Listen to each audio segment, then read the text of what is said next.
Hello everybody, welcome to the latest video. Today it's Wood Elf Day. It's Wood Elf Day. I'm going to look at the Wood Elf army list from the Old World. This is the Old World rulebook, but I do have the army list as well, which is great. So thank you very much to Games Workshop for sending this one over to me. Hopefully you have already seen the lovely Tomb King video. This is my main army, my kind of beloved. Thank you very much for allowing me to have my army back. So this was my kind of main love, but I've always been an elf. I've always, like, ever since Lord of the Rings and everything, I've always been wood elves and loved all the elves. So in Warhammer Fantasy, I did have it was 3,000 points. I had a 3,000 point wood elf army. Played a few games with it. It was kind of heavily converted. Everything was on like large bases and everything. Like all the bases were like double the size. I'd made like I'd even like doubled up the bases for some of the heroes as well, just to make them a little bit more impressive and make them look a bit cooler. So we'll see how that kind of transpires when we start redoing this one. When I left the hobby, there were some models here, so I've never seen these models before. So I left the hobby just before. I say left the hobby. I had other things to do. So I've not seen these models before. So these kind of stag riders, which are quite cool, and I don't remember. So these ones are kind of new glade riders as well. So I've not seen those ones, and I've not seen the really cool guy on a stag, which is amazing. However, wood elves do have quite arguably some of the coolest looking heroes I think ever. The one that isn't actually on here, which is kind of disappointing because it's one of the best ones, is the wood elf hero with a bow who's got the big antler horns. So that's going to be really cool. But look how cool this looks. It looks amazing. I think the tree men, I can kind of take or leave the tree men. I'm not entirely sure, and I definitely need to sort something out for the treekin.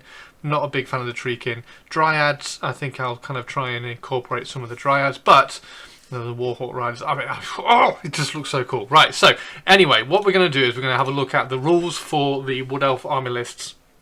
It comes in the Forces of Fantasy book, which you can now grab on pre-order. It's up for pre-order, and we're going to go through. We're going to have a look at, in the same way I did with the Tomb Kings, although this one will be a slightly shorter, possibly, video, slightly shortened video, because we don't have to go through the Armies of Renown, so the extra book that you get, so the Arcane Journal for the Wood Elves, I'm guessing will come out, fingers crossed, I'm guessing will come out in a couple of months, which would be amazing. That would be really cool. So we're going to have a look at the same way we did with the Tomb Kings. We're going to look at the special rules, and then we're going to go have a look at all the army list, the construction and everything like that, all the units, magic items, and then just kind of have like a little bit of a conflab and idea splurge, I am sure, about all these stuff. But these are so cool. Again, so this is a perfect opportunity. Please, Games Workshop, make these resin, make these gorgeous models resin. Just put a little bit of effort and a little bit of commitment into making the hero models. I mean, it would be amazing if the War Dancers were resin, and the Way Watchers and everything. That would be phenomenal. It would be really cool. But yeah, no, it would. It would be really good. I was about to say I'd be happy with just the heroes. No, I wouldn't. I'd be very happy with like some of the special units and the heroes, and then like, because the vast majority of this is plastic, not counting the treekin and the tree men, which, like, we have the Sylvaneth range, which is quite interesting. So I might kind of pull in some of the Sylvaneth range. In fact, I've got two models so far. So I've picked up this one from Curse City. So this is the Wood Elf Archer from the Curse City, and then I also grabbed the Ilthari Guardians, and this guy I think is amazing. This guy's going to be so much fun. In my head, this guy's got the antler horns from the Wood Elf hero as well, the classic Wood Elf hero. So in my head, he's going to be on a square base, but in my head he's going to be like a Wood Elf lord or a Wood Elf hero that's leading a unit of dryads out of the woods with like treekin and everything. So he'll be a bit more of a woodland spirit in terms of being in tune with the treekin and the dryads and things. So that's amazing. Anyway, so I think there's an awful lot of opportunity for modelling these. It's going to be an awful lot of fun. I'm not entirely sure how many standards I'm going to try and get included in the army. I think I'll try and kind of do some more. What do you say? Like iconographic. Rather than standard bearers, so rather than flapping banners, I think I'll have some more kind of like magical icons and runes and things like flowing off, something like that. Anyway, I'll have a think, but I can't wait to see this guy. I've never seen this guy, and then of course we have the classic. I don't know whether there's a picture in here actually. We've got the classic forest dragon. No picture of the amazing forest dragon. Yeah, forest dragon. Oh, imagine that coming in Forge World Resin. Oh, right. Anyway, let's go to the army list now. I haven't got the army list in person. I have it on a PDF, so I can kind of flick through it. Thank you very much for Games Workshop, as always. But I do have the special rules here. So I've got the special rules pages here because there are so many. And each unit has so many special rules, which I am starting to kind of get really excited about, because you're going to be able to kind of stack up so many different things, and you're really going to be able to show like your kind of mastery of the rules and what things interact with other rules. So yeah, let's have a look. Right, so starting off, so the army special rules, the Wood Elf Realms special rules. So these are the special rules that apply to pretty much everything in the army, and if it doesn't, then it'll tell you in the special rules. So Elven Reflexes is the first one.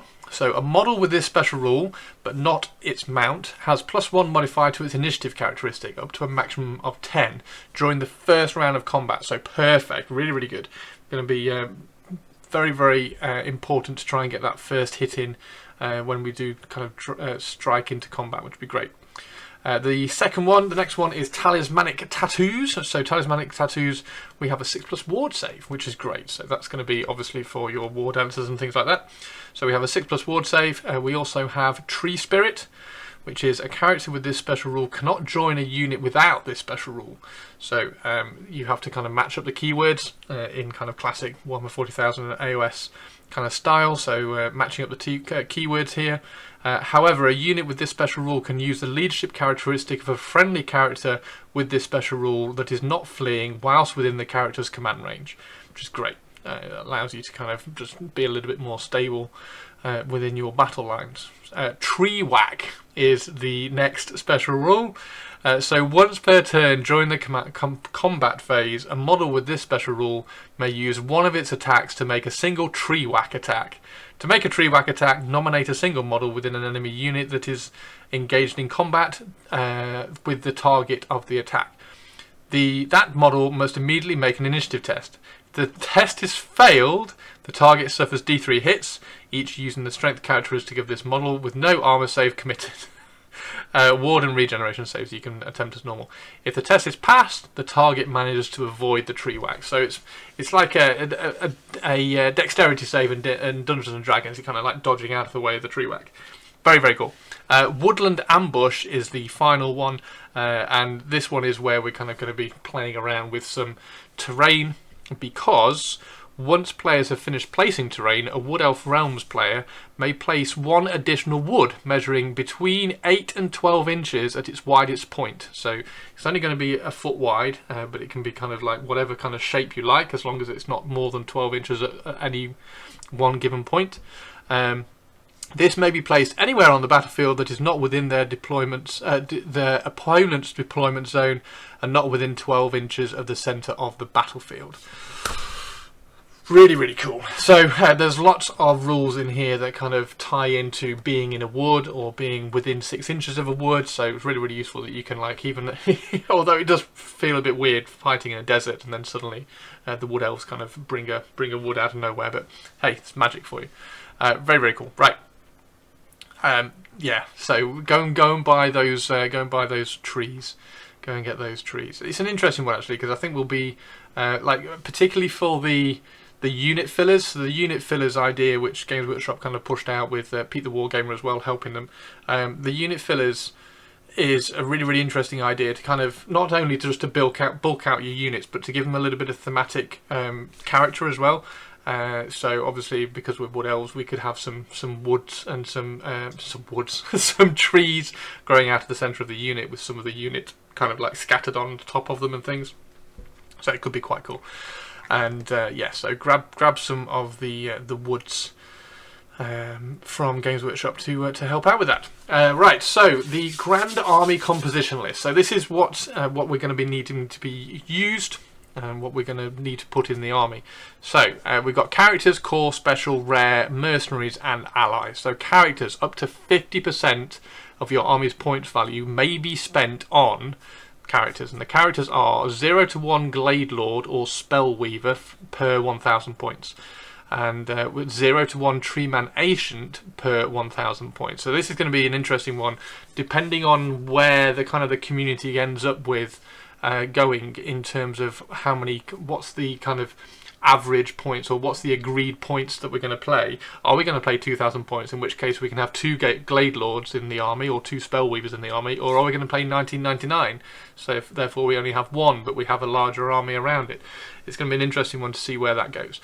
And then we can also have Glade Captains, Spell Singers, Shadow Weavers, Shadow Dancers. Shadow Weavers is something completely different. Waystalkers and Branch Wraiths. So they're all the characters, and you can spend up to 50% of your army's points value on those.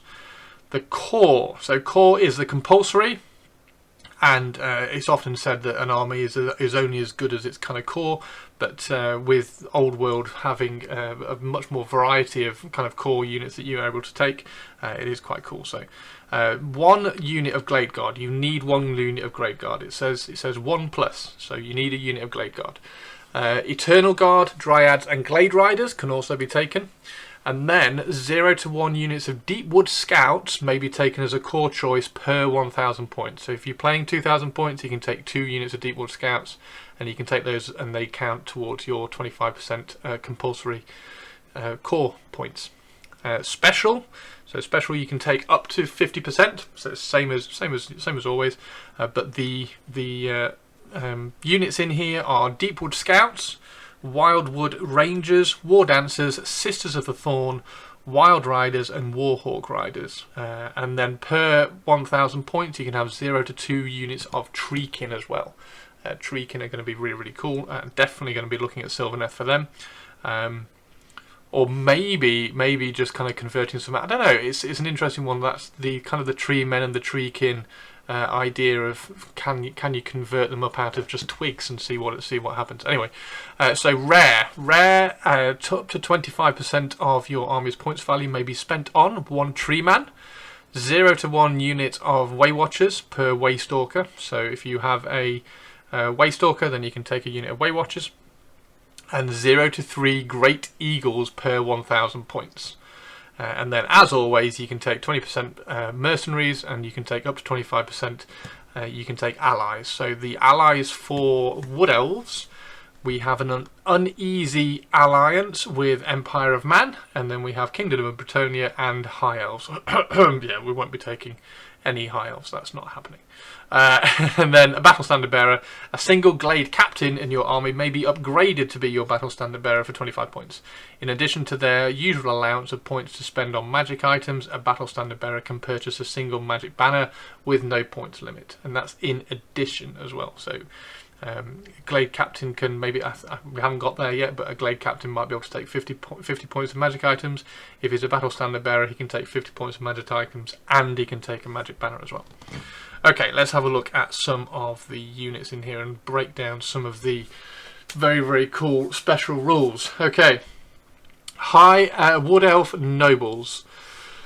We can have a Glade Lord and a Glade Captain. Glade Lord is 135 points, Glade Captain is 70. Now, there are so many options that you can take on this, which is getting very, very exciting. I do like it.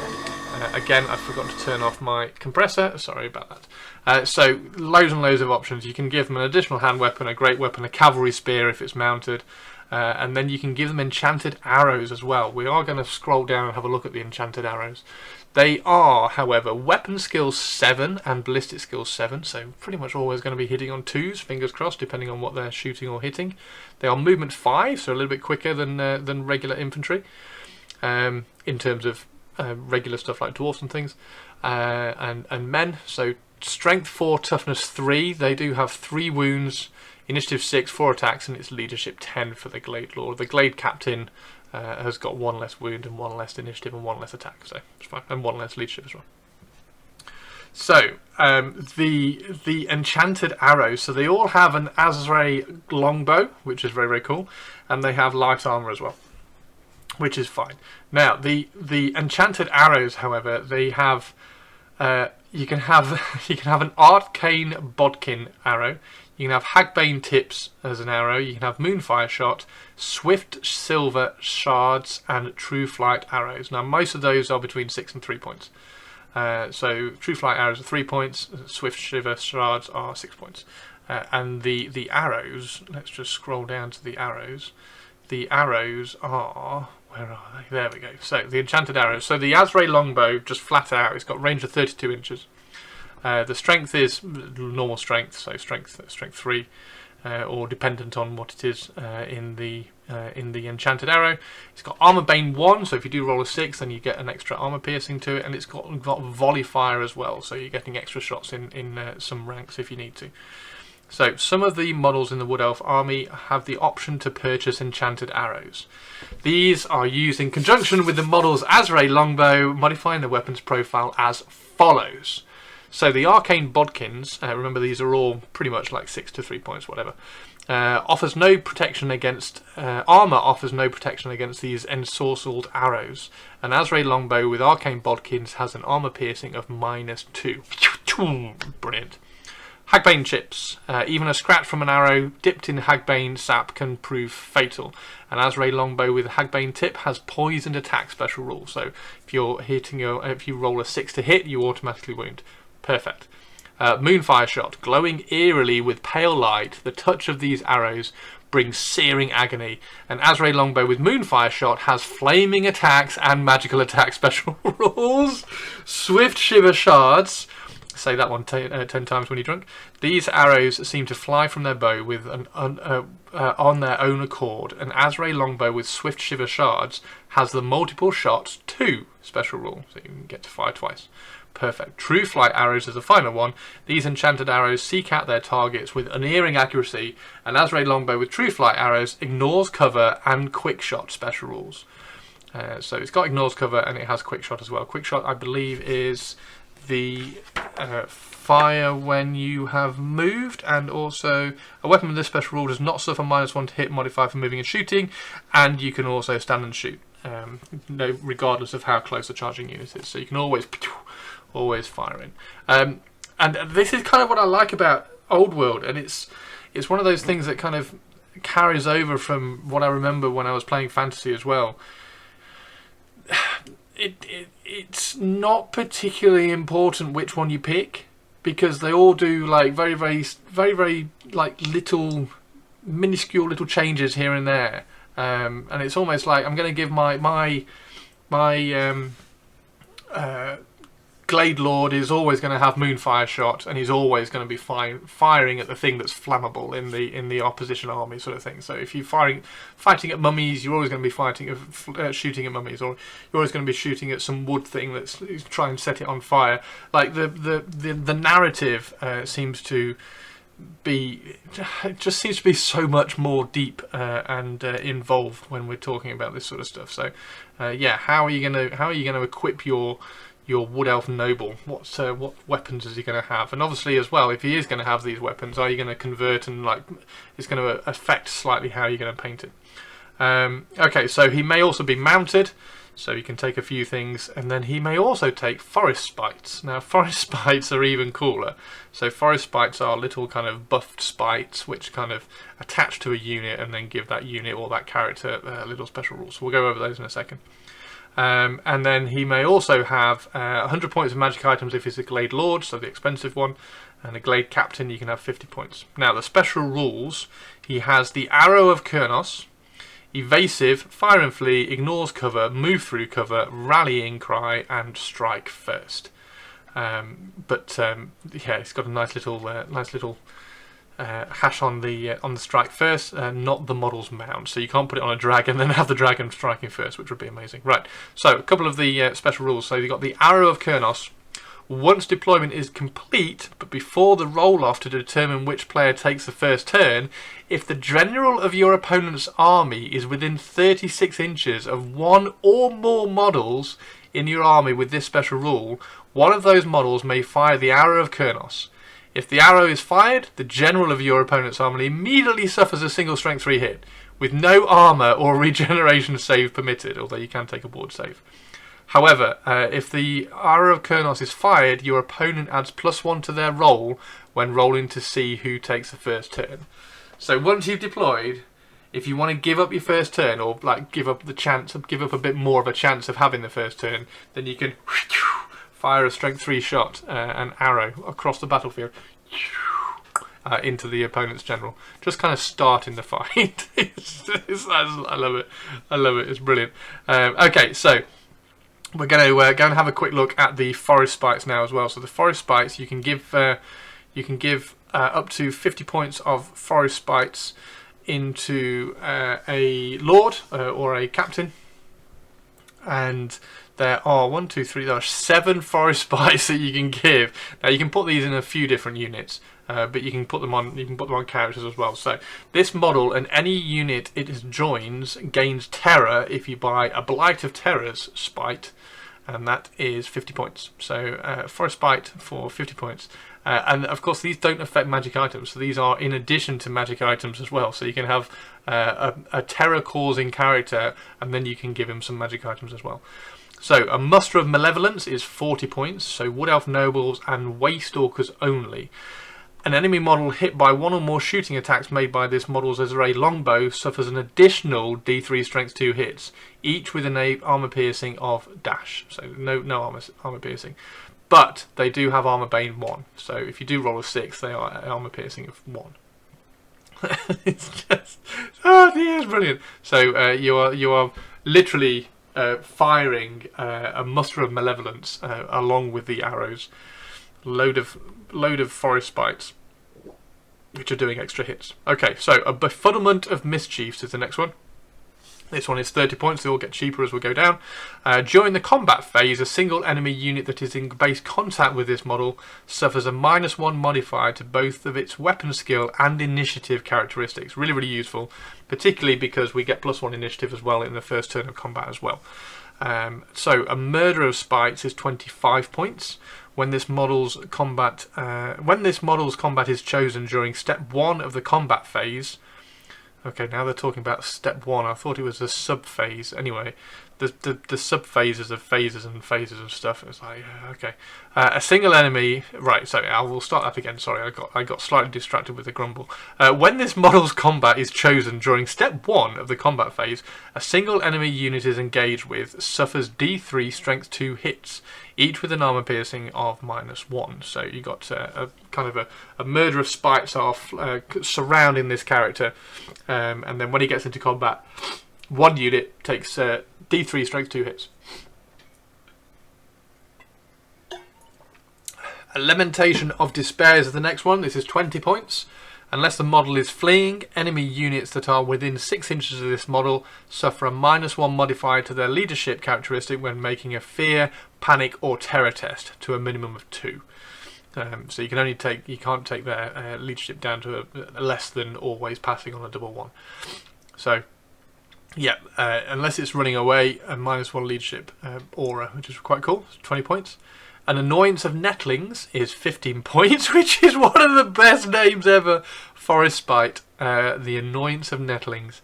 Whilst this model is engaged in a challenge, its opponent in the challenge suffers a -1 to hit. That's kind of cool. That's really cool for 15 points. And remember, these aren't in addition to magic items or anything, so you can just throw 15 points on and then cover the guy in, or put some little nettles. Put some nettles and some little spites covered in nettles on the base. Oh, this is awesome. A Resplendent of Luminescence is the last one, and this is just 10 points again, so it's just 10 points. So if you are just a little bit under, just throw some Forest Spites on your characters. This model and any unit it has joined gains a magical attack special rule. So if you stick this on a character and put it in a unit of Glade Guard, then all of a sudden all the Glade Guard have magic attacks, which is perfect for when you need to kill stuff with magic attacks. Okay, so that's all the Forest Spites. Let's scroll back up again and we'll go to the next character, which is the Spell Weaver, I think. It's definitely the mages anyway. So Wood Elf Mages, here we go, Wood Elf Mages. We've got a Spell Weaver and a Spell Singer. Spell Weaver, 155 points. Spell Singer is 80. The Spell Weaver, so there's a level 3 and a level 1, and then you can upgrade them as well. So a level 3 can go to a level 4 for 30 points, and a level 1 can go to a level 2 for 30 points as well. Now, they know, every Wood Elf Mage knows spells from one of the following laws of magic. So you've got Battle Magic, Elementalism, High Magic, and Illusion. And then they also have Law of Athel Loren as well. You've got some options in here as well, so you can give them Talismanic Tattoos, which is the 6+ ward save. You can mount them, which is really cool, and they can also take Forest Spite, so you can have a terror-causing Wood Elf Mage, which is really cool, and then you can upgrade them as wizards, so it's very cool. And they can have 100 points of magic items if you're a Spell Weaver, the more expensive, higher ranked level 3 and level 4 mage. And you can have 50 points if you're the level 1, level 2. Awesome. So, Shadow Dancers. Oh dear, this is gonna be so much fun. I'm quite excited about all of this. Okay, so 85 points for a Shadow Dancer. A Shadow Dancer looks like he is, he is a War Dancer, basically. So he's a War Dancer hero. So a Shadow Dancer, he may also be a wizard, by the way. So a Shadow Dancer may be a wizard. A Shadow Dancer that is a wizard knows spells from the following laws of magic. He knows Battle Magic and Illusion. Now, does he have the... he does not have the Law of Athel Loren special rule. Nope. So he doesn't have the. So he can't take Wood Elf Magic, but he can take Battle Magic and Illusion Magic, which is really cool. I've not actually had a look at. Have not had a look through the basic laws enough to kind of recall anything, but that'd be really good. So he may take one of the following. So he can take a Spear of Loic or Trix's Blade. They are both free, and so you can take one of those. The Spear of Loic is Strength +1. So that is Strength 5 because the Shadow Dancer is Strength 4 base. Armor Piercing of -1. It has Armor Bane 2, however, and it has Killing Blow. So on a 6, it's going to be on a 6, it's going to be -3 Armor Penetration. Killing Blow, I thought was you cannot take saves against it, which is pointless if it's giving it -3. Killing Blow. Enemies whose troop type... Oh, okay. So enemies whose troop type is infantry or cavalry are not permitted an armor save or regeneration save against Killing Blow. So if you are infantry or cavalry and you get hit by a Shadow Dancer and you get to roll a 6 with the Spear of Loic, then you don't get a save. If you're not cavalry or infantry, then it's at -3 armor piercing, which is quite cool. Trix's Blade, however, is normal strength, so strength 4, but you do get extra attacks D3, but it requires 2 hands, so you can't do anything with your other hand. Not that you can take a shield anyway, yeah, D3 extra attacks, really cool. Armor Piercing of Dash, so you're going to always get your save against it, but they have 3 attacks normally, so with that you're going to have up to 6 attacks. Quite cool. Okay. They can also take Forest Spites, so you can take up to a total of 50, and it does actually say may take Forest Spites, so you can take more than 1 Forest Spite by the looks of it. You can just like max out on Forest Spites, just have 50 points of Forest Spites if you wanted to. To be a wizard it costs 35 points on top of the 85 for the Shadow Dancer, and you can have 50 points of magic items. Now, special rules. They have Evasive. Now, Evasive, I cannot remember what Evasive is. Evasive obviously didn't come up with... here we go. So, once per turn, when this unit is declared the target of a shooting shot... declared the target during the enemy shooting phase, it may choose to fall back in good order and will flee directly away from the enemy unit shooting at it. Once this unit has completed its move, the enemy unit may continue its shooting as declared. So if you can keep these within a, like near a wood or something, or so the wood is behind them, then you can flee into the wood, make it harder to hit them, or you could flee past the wood and then make it impossible to hit them, something like that. So that would be quite cool. Furious Charge. I don't think I've seen Furious Charge before either. Where's Furious Charge? So Furious Charge, during a turn in which they charge, in which it made a charge move of 3 inches or more, you get +1 attack. Oh, that's cool. Okay, so if you're charging more than 3 inches, you're going to get +1 attack. Awesome. Okay, so you're already getting 3 attacks.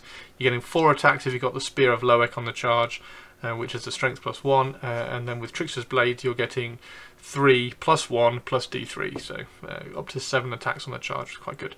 Immune to Psychology, that's an obvious one. Loner. Loner basically means that you can't join a unit unless the unit has Loner as well. Move through cover, I think that one's pretty obvious. Sorry, I've got hiccups.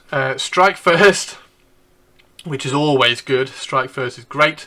He is initiative 7 as well anyway. He's got Talismanic Tattoos, so he's going to have a 6+ ward save, and he's got Troubadour of Loek. Troubadour of Loek is where you get to pick which weapon that you want. It's very, very cool. Right, so the next one is the Waywatcher hero. The Waywatcher hero is called a Waystalker. All of these, by the way, are all on 25mm bases. So you get a little bit more space to kind of just do a nice little, and I think I will be doing quite a lot of like scenic bases for these. The Tomb Kings that I've been doing, Tomb Kings are obviously very, very simple and plain. They've got nice sand bases, desert bases. I think I'm just going to go all holes barred with the Wood Elves whenever they come out. I've got a few models to kind of play around with. As I said, I've got the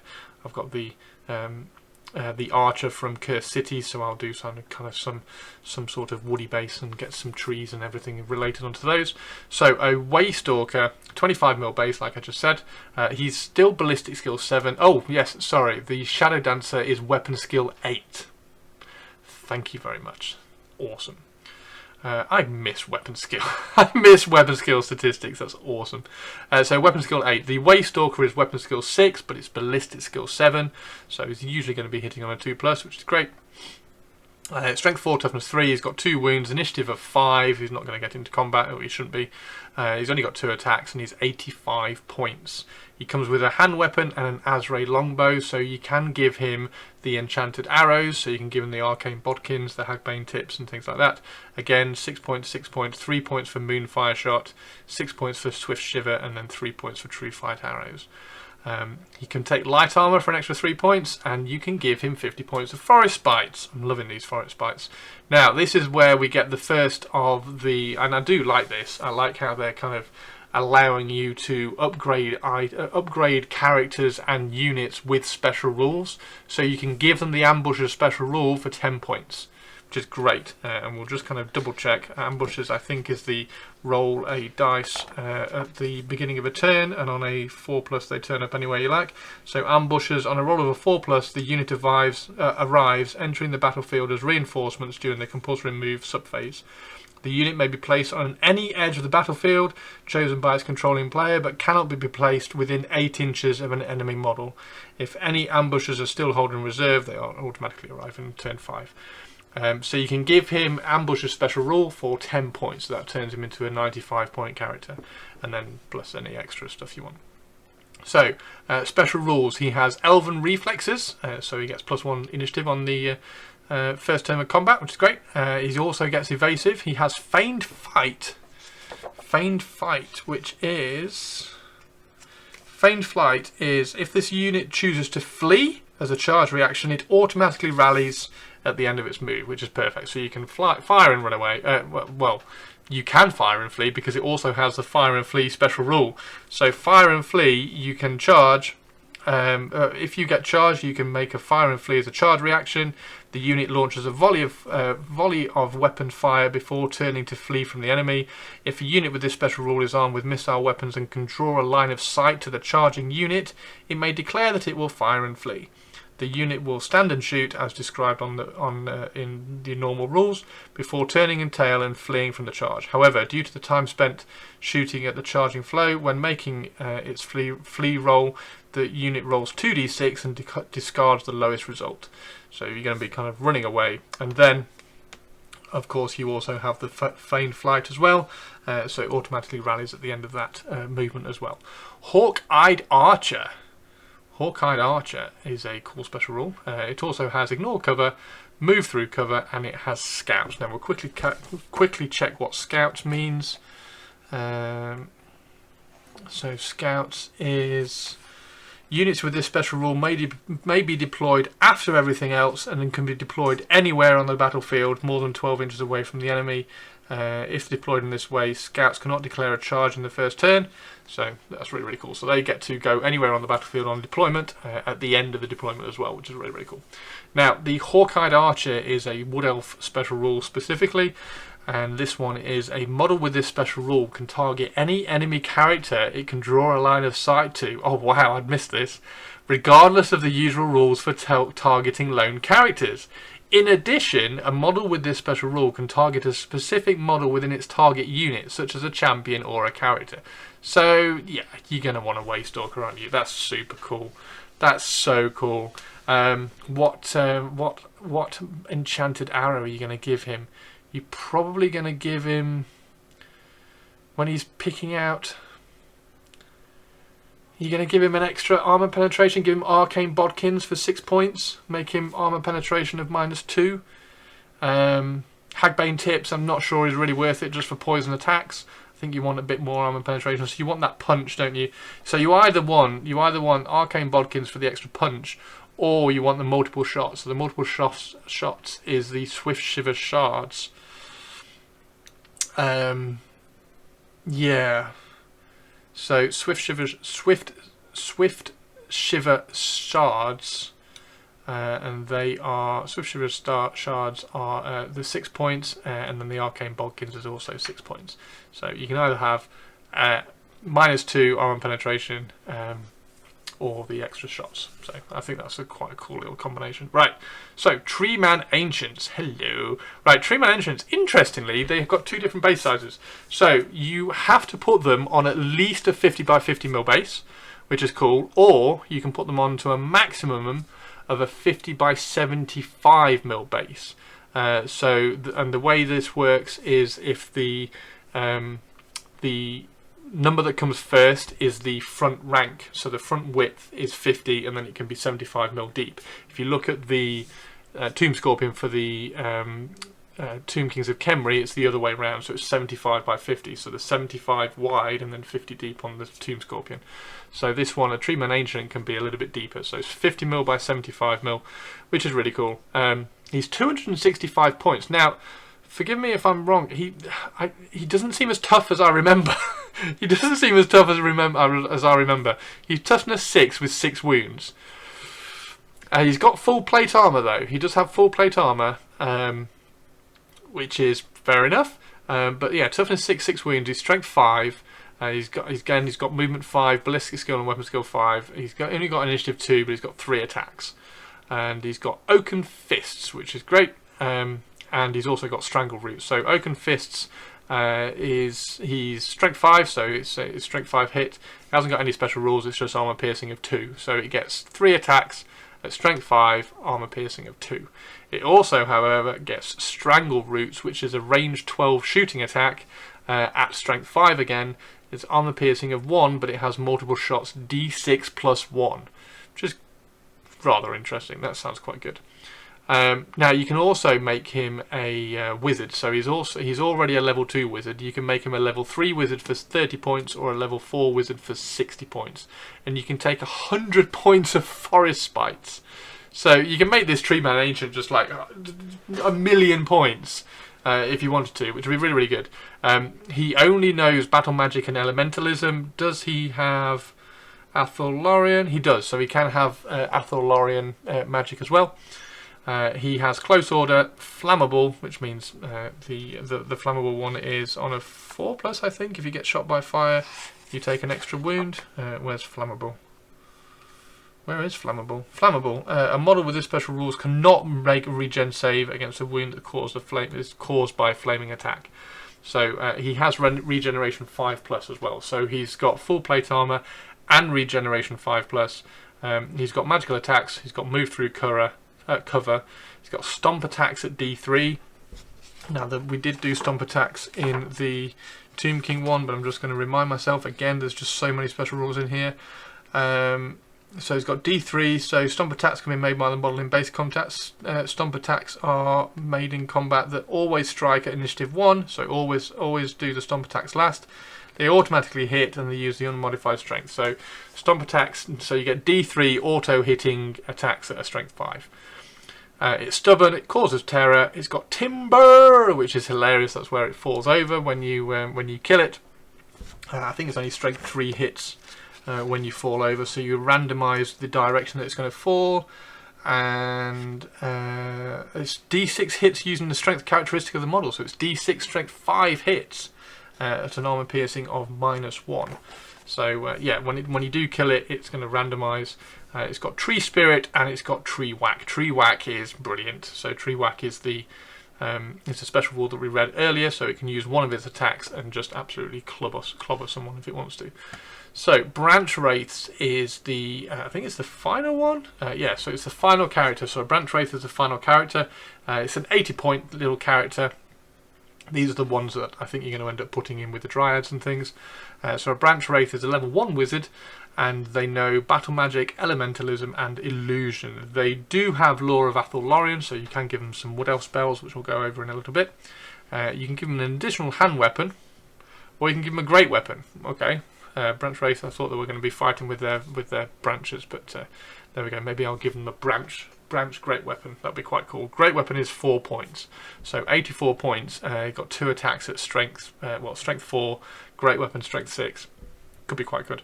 They are initiative 6 though, so it might be worth taking the additional hand weapon. Anyway, right, so you can make them a level 2 wizard for 30 points, and again, you can take 50 points of Forest Spites. I'm going to need to find some way of modelling all these Forest Spites on bases. It's going to be so much fun. Right, so they have Fear. So they cause fear. You need to take a leadership test if you want to charge them. They are flammable, so no regen. They've got regen 6+, so no regen against flaming attacks. They are immune to psychology, however. They've got magical attacks. They can move through cover, and they've got Tree Spirit. Tree Spirit is...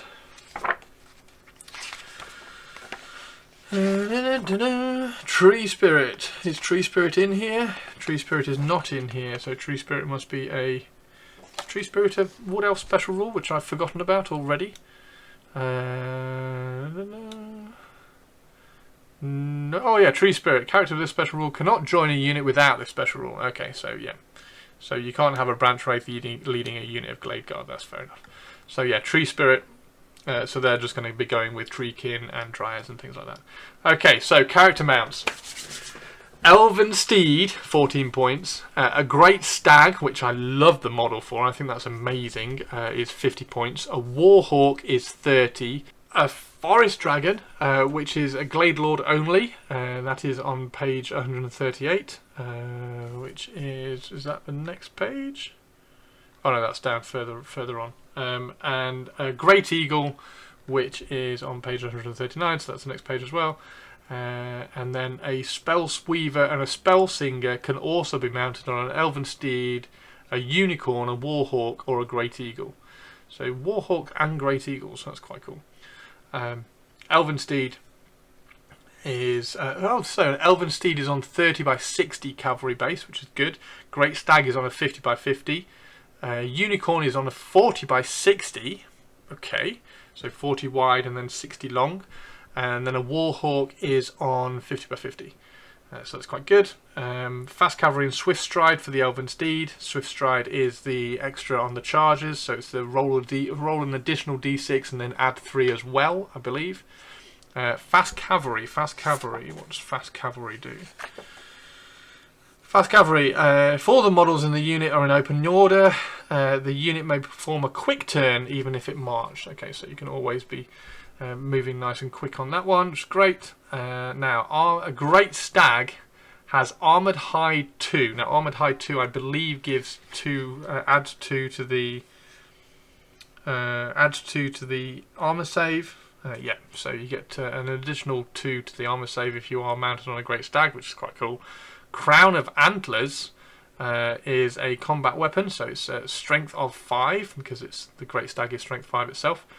It's armor piercing of -1. It's got armor bane 1 as well, so roll a 6 and he gets that extra save, extra on the minus on the save. It's got fear. It's got first charge, which is cool. It's got impact hits of 1. Oh my word! So Great Stag is awesome. It's got move through cover, and it's got stomp attacks, and it's got swift stride. Oh my god! Okay, so I need a Great Stag then. I need a Great Stag. A character who is mounted on a Great Stag has +1 toughness and +1 wound. So if you stick your Glade Lord on a Great Stag, he suddenly becomes toughness 5, and with 5 wounds, I think, maybe 6 wounds. Right, so that's rather cool. That is rather cool. What was the special rule in here? First charge. First charge. I think first charge is if you get charged, then you can charge in. First charge. If this unit's first charge of the game is successful, the charge target becomes disrupted until the end of the combat phase of that turn. Oh, that's really cool. Okay. Very, very good. Unicorn. So the unicorn is you can put a Spellweaver and a Spellslinger on a unicorn. A unicorn has Armor Bane 2, unicorn only. Armor Bane 2. Oh, okay. So yeah, it's just the unicorn that has the attacks on that. It's a movement 10 though. So the unicorn's movement 10. The Great Stag is movement 8. It's got Armored Hide 1, so you're just adding 1 to the save. It's got Beguiling Aura, where enemy models must take a leadership test before making any rolls to hit against this model in the combat phase. If the test is failed, only rolls of a natural 6 will hit. That's cool. It's got Counter Charge, so that's when you can move D3 inches towards your enemy when they charge you. So you can just kind of rejig and just kind of push up a little bit further on the charges. It's got magical attacks. It's also got stop attacks, and it's also got swift stride. Very, very cool. A Warhawk.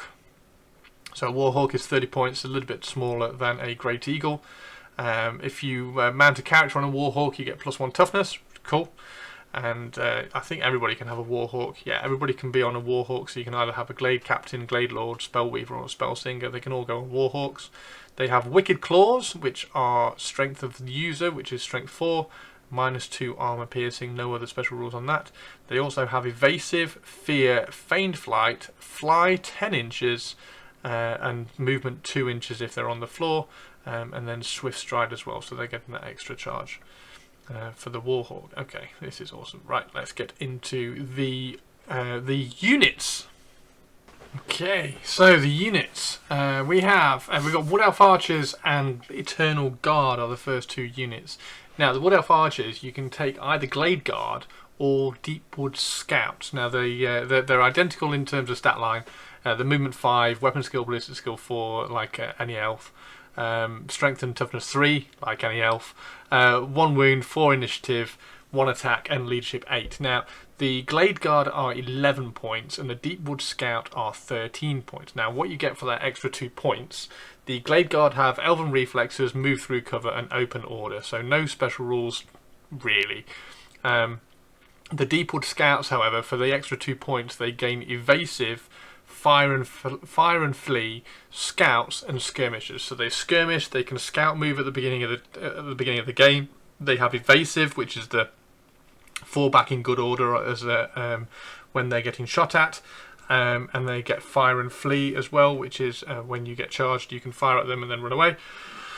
So for an extra 2 points, you get that. You're going to have to kind of weigh that up in terms of how useful you think that is. I think it's going to be quite useful. I like the Deepwood Scouts, particularly with the scout move as well and the skirmishes, so you can kind of create a little bit of a defensive line around some of your units, and then you can almost kind of, when you get charged, you can flee past that unit and give them a bit more of a tricky charge. I think that would be quite good, quite fun. You can give them all the enchanted arrows, but the enchanted arrows are slightly cheaper per model, but you do have to pay per model. So Arcane Bodkins and Hagbane Tips and Swift Shiver Shards are 2 points each, and then the Moonfire Shot and the True Flight arrows are 1 point each. That's for each model. So you kind of very, very quickly kind of adding up on the points of the model. Now you can also upgrade standard bearer, champion, bowman, champion, standard bearer, musician, 6 points each, and you can give them a magic item for 25 points as well. So the champion can have a 25-point magic item. They can't have spites, so this is the first one that can't have spites. So we'll see how many of these spites actually get used in units, but at the moment no spites for this unit. You can, however, give the Glade Guard, so you can have 0 to 1 Glade Guard per 1,000 points, and 0 to 1 unit of Glade Guard per 1,000 points may have Fire and Flee, so you can give them Fire and Flee for 1 point, and you can give them Vanguard for 1 point. So Vanguard is I thought Vanguard was so Vanguard you can make a move before the game starts, which is really, really useful. So that's only the Glade Guard. You can't give that to the Deepwood Scouts because that would be ridiculous. So Scouts and Vanguard would be just ridiculous. So you could deploy anywhere you like on the table, and then you can move as well, which you'd not be able to do that. But Vanguard and Fire and Flee on a unit of Glade Guard would be quite interesting. So you can move them up, get them into a bit of a defensive position, and set a little trap, so you can pull enemy units into bottlenecks and little kind of kill zones, which is quite cool. Right now, Eternal Guard are obviously the spearmen of the Wood Elves, or the Spear Elves of the Wood Elves, and they are also 13 points each, like the Deepwood Scouts. They got exactly the same stat line. Weapon skill, they're weapon skill 5, so weapon skill 5, ballistic skill 4, so they're a little bit better in combat. Movement 5, toughness 3, strength 3, 1 wound, 4 initiative, 1 attack, leadership 9, 13 points each. Again, they're on 25 mil bases. You can have them in unit sizes of 5+. They have Azrae Spears and light armor. You can give them shields for an extra point. And they can give them 50 points of magic items as well. You can, for each 1,000 points, you can give 1 unit drilled and veteran. Now, drilled, I think, is having the free reform at the beginning of the turn. Yes, you can have a free reform at the beginning of the turn. And what was the other one? Veteran. Veteran, I think, is ignoring the modifiers to leadership tests. Where's Veteran? Veteran is the majority of the models in the unit. They may re-roll any failed leadership test, which is great. So for an extra point per model, you can give them either drilled or you can give them veteran. In fact, you can give them both if you really want to. So that puts them up to 15 points a model. Their special rules. They have close order again. They have elven reflexes, which is the +1 initiative in the first turn. First round of combat. You have martial prowess and move through cover and stubborn. Now stubborn is, I thought stubborn was similar to veteran. Where's stubborn? Stubborn is the first time, so the first time they require to take a break test, they don't need to, and will automatically fall back in good order. A unit that is not stubborn does not, so that's quite cool. And then martial prowess is a unit with this special rule can make supporting attacks from its flank or rear as well as to the front. So if you get charged in the flank, then you can use your spears to the flank as well, which is great. So the Azrae Spear is strength of the user, which is strength 3 for the Eternal Guard, -1 armor piercing, and then fight in rank. And then I've learnt from the Tomb King, from the Tomb King video, to read the notes underneath the weapons. I'm not going to get into like why I think that's a silly kind of design layout, but that's fine. So notes: a model wielding an Azrae Spear cannot make a supporting attack during a turn in which it charged. During a turn in which it was charged from the front arc, a model wielding an Azrae Spear gains a +1 modifier to its initiative against the charging unit. Remember, they also have elven reflexes as well. So if you're charging a unit of Eternal Guard, they are, and you're charging them from the front, they're effectively initiative 6. So initiative 4 to start, initiative 5 for elven reflexes in the first turn, and then initiative 6 because you're charging Azrae Spearmen from the front, which is really, really cool. So And then special rules is fight in extra rank, which I believe just means that the second rank can fight. Fight in extra rank. Model armed with a special rule may make a supporting attack as described on page 145. So if you're the second rank, then you can fight in that. And then obviously that also applies if you get charged in the flank as well. You can fight in the extra rank from the flank, which is great. Okay, so Wildwood Rangers is the next unit. So these are regular infantry again. They're 14 points each. Movement 5, weapon skill 5, ballistic skill 4, strength and toughness 3, 1 wound, 4 initiative, 1 attack, and leadership 9. 14 points each. They have hand weapons and rangers glaives. That sounds cool. You can give them all shields for 1 point. They've already got light armor, so you can take them to a 5-up save if you want to. And then one model, you can take them to champion, standard bearer, and musician, all 6 points each, and they can have a magic standard for 50 points, which is great. A Wildwood Warder may have magic items up to 50 points as well, so you can have a magic item, and then you can give him a magic weapon if you want to. So they have Close Order, Elven Reflexes, Guardians of the Wildwood, which is a Wood Elf special rule, immune to psychology, and they get moved through cover, which is great. So Guardians of the Wildwood. Whilst it is in base contact with an enemy model that causes fear or terror, a model with this special rule gains +1 modifier to its attack characteristics and the multiple wounds 2 special rule. That sounds cool. So Guardians of the Wildwood, they are now getting an extra attack, so they are up to attacks 2, and they are also doing 2 wounds to something that causes fear or terror, which is rather cool. And then the Ranger's Glaive is insane as well. So you won't be able to use a shield with this because it requires 2 hands. However, strength +2, so they're now strength 5, at -2 armor piercing. So a little unit of these charging into a unit that causes fear or causes terror, you're suddenly hitting with quite a few attacks. At weapon skill 5, strength 5, -2 armor piercing, and multiple wounds 2, which is really, really cool.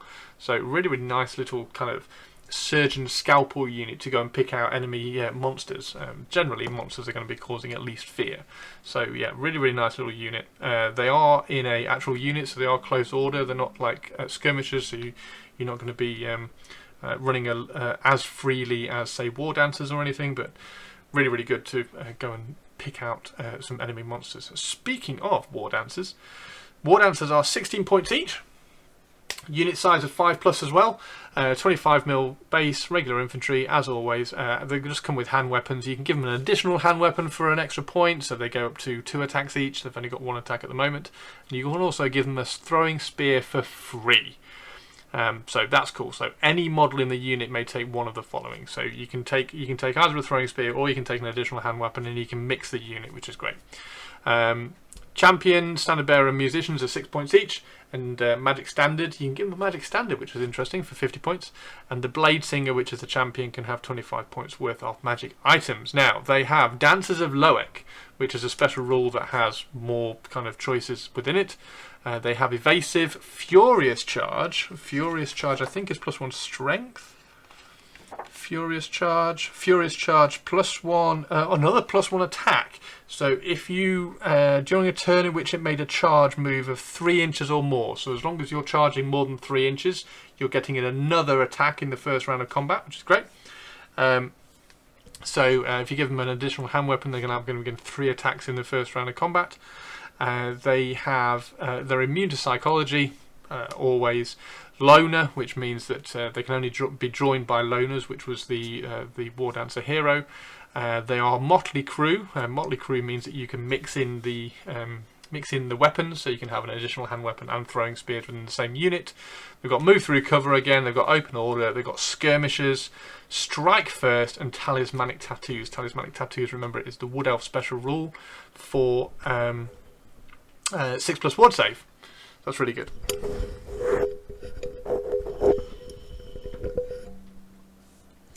So, Dancers of Loec. In battle, War Dancers perform the following rituals of the trickster god Loec, each distinctively enacting a pattern of lethal movements in perfect harmony with the rest of the troop. When this unit's combat is chosen during the step 1.1 of any choose and fight combat subphase, choose one of the following dances of Loic for it to perform. Every model within the unit performs the same dance, so the whole unit is going to do this dance. So you can either increase your armor piercing by 2, so that's Whirling Death. You can also give them an extra attack again, Storm of Blades. So in the first round of combat, if you've got an additional hand weapon and you've charged more than 3 inches, you could have 4 attacks each if you wanted to. The Shadow's Coil is a 4+ ward save, which is quite good. And then Woven Mist is -1 to hit during that combat phase, which is quite good. So it depends what you're going to go and hit in there. If you're charging in there to try to trying to kind of tie them up and just be like a big kind of tar pit, you can either give them -1 to hit, or you can give them a 4+ ward save. Or if you're going in there and really trying to kind of do a bit of a punch and take the unit out, you can increase their armor piercing by 2, or you can give them some extra attacks. So a little bit of offense defense choices there, which is great. Okay, so Way Watchers. I do like Way Watchers. Way Watchers. I think there's a few different ways. I'm yet to write like a finished Wood Elf army list. I've scribbled a lot down, and a lot of them have a lot of archery in them. So Way Watchers are a great form of archery as well. So they are 16 points each, however, but they are ballistic skill 5. They're also initiative 5, so if they do get charged, then they might be taking some hits at the enemy first as well, which is good. Unit size of 5+. They do have hand weapons, and they have the Azrael longbow, and you can give them the enchanted arrows. 2 points, same as the Glade Guard. So 2 points for Arcane Bodkins, Hagbane Tips, and Swift Shiver Shards, and then Moonfire Shot and True Fight arrows are 1 point each. The Sentinel is 6 points. Can't give them like Musician or Standard or anything like that. You can just give them a Champion. And he can have 25 points of magic items. Now, you can only do this for 1 unit, but you can also give them Ambushers, Vanguard, and Veteran for 1 point each. So, there's so many special rules. So, Veteran, I can't remember what Veteran was. So, Ambushers is coming on wherever they like, and Vanguard is once you are deployed, you can then move at the beginning of the turn. Veteran, I think, is ignoring... I'm pretty sure it was ignoring, re-rolling leadership tests. So you can re-roll leadership tests with Veteran as well. So you can really kind of max up this unit, really buff up the unit. So in terms of special rules that they have, however, they do have Elven Reflexes. So first round of combat, they are initiative 6, which is cool. Evasive, Feigned Flight, Fire and Flee, Ignores Cover, Move Through Cover, Scouts and Skirmishers. So all the kind of the usual Wood Elf special rules that we've been finding out about. Running away if you get shot, running away if you get charged. It's great, really, really cool. So they get Scouts and Skirmishers, so you can deploy them anywhere you like. Giving them Vanguard is quite interesting. So you can put them anywhere you like in the board, and then they can get to move as well. So you could form like a little bit of a move block on the enemy if you really, really want to, because you can deploy. I think it was 12 inches. Is Scouts 12 inches? So within 12 inches. Scouts is so more than 12 inches away. So you can deploy 12 inches, and then you can Vanguard move 5 inches. So you can go up. So you can stop the enemy moving. You can be 7 inches away from them, or I mean, if you do that, they're going to get charged in the first turn. But yeah, some sort of move blocking could be quite fun for that. Right, so the next one is Dryads. Dryads are 13 points each. They are toughness 4 though. The weapon skill 4 and ballistic skill 4, movement 5 again. They're only strength 3, but they've got initiative 4. They've got 2 attacks each, which is cool. They do have the Tree Spirit special rule, so you can only have Tree Spirits joining the Dryad unit. And they are on a 30mm base, so a little bit of a larger base, which is good. They are skirmishers. I think they're skirmishers. Yes, yes, they are skirmishers. Sorry, I was looking at the next one down. I was getting lost. So they are skirmishers. So you can make a nice big kind of block of these, take up quite a lot of space on the battlefield, and you can upgrade the champion for 5 points. So they can only have a champion. It's not like they can have musician and stuff, but they can, this is the first unit that can take forest spites. So they can have up to 25 points of forest spites. So you could, I think the fear forest spite, or at least a terror forest spite, was 50 points. So they won't be able to cause terror. However, they do cause fear automatically anyway. That is one of their special rules. They are also flammable. They're immune to psychology. They've got magical attacks, which is good. They've got move through cover. They've got open order. Regeneration 6+. They have sapwood flesh, which counts as light armor anyway. And then they've got regen as well. And then they've got skirmishers, stubborn, and tree spirit. Very, very good.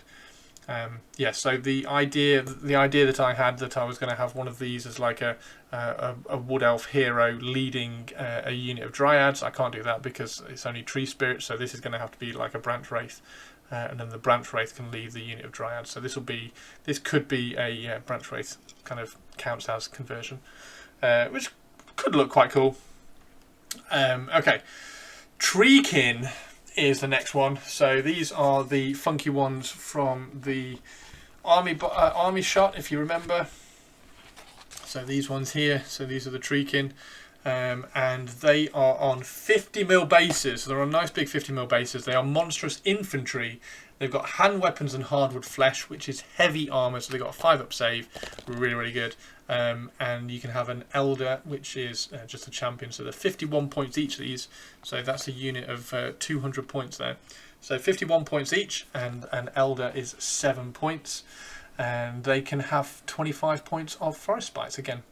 So they have armor bane 2, which is cool.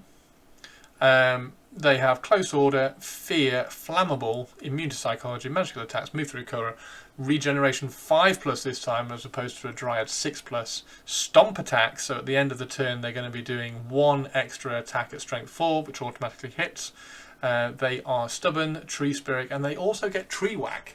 So the tree whack is the taking that 1 attack. Let's just go and quickly check again. So you take the 1 attack, and you force the opponent to take a initiative test. So you take an initiative test, and if you fail, you take D3 hits using the strength characteristic of the model, and the strength characteristic of the treekin, I think, was strength 4.